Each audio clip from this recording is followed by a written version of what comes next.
एका जंगलात एक लांडगा आणि एक बगळा राहत होते. लांडगा खूप लबाड होता आणि त्याला इतरांची थट्टा करायला खूप आवडायचे. एके दिवशी लांडगा नदीकाठी गेला आणि हसत बगळ्याला म्हणाला, "अरे मित्रा बगळ्या, आज संध्याकाळी तू माझ्या घरी जेवायला ये. मी तुझ्यासाठी मस्त गरम आणि चविष्ट खीर बनवणार आहे."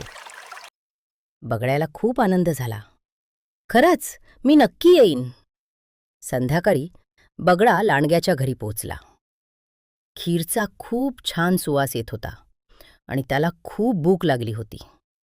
पण लांडग्याने एक खोडसाळपणा केला. त्याने खीर 2 अगदी सपाट ताटांमध्ये वाढली.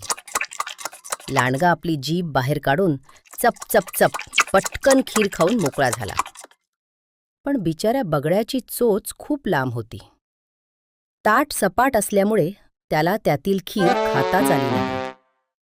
तो तसाच उपाशी राहिला. लांडगा खोटे खोटे दुःखी होत म्हणाला, "अरेच्चा, काय रे मित्रा, तुला खीर आवडली नाही का?" बगळ्याला लांडग्याचा लबाडपणा लगेच समजला. पण तो रागावला नाही. "खीर खूप छान होती मित्रा. आता उद्या संध्याकाळी तू माझ्या घरी जेवायला ये." दुसऱ्या दिवशी लांडगा आनंदाने लाळ घोटत बगळ्याच्या घरी गेला. बगळ्यानेही खूप चविष्ट खीर बनवली होती. पण यावेळी त्याने ती खीर एका उंच आणि निमुळत्या तोंडाच्या सुरईत वाढली.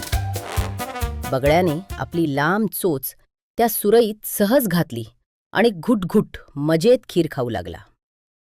पण लांडग्याचे तोंड मोठे होते. त्याचे तोंड त्या सुरईत गेलेच नाही. तो फक्त वास घेत उपाशी बसला. बगळा म्हणाला, "काय मित्रा, खीर आवडली ना?" लांडग्याला आपली चूक समजली. तो खजील झाला. त्याने बगळ्याची माफी मागितली. मुलांनो, या गोष्टीचं तात्पर्य असं आहे, जसे आपण दुसऱ्यांशी वागतो तसेच ते आपल्याशी वागतात. जशास तसे.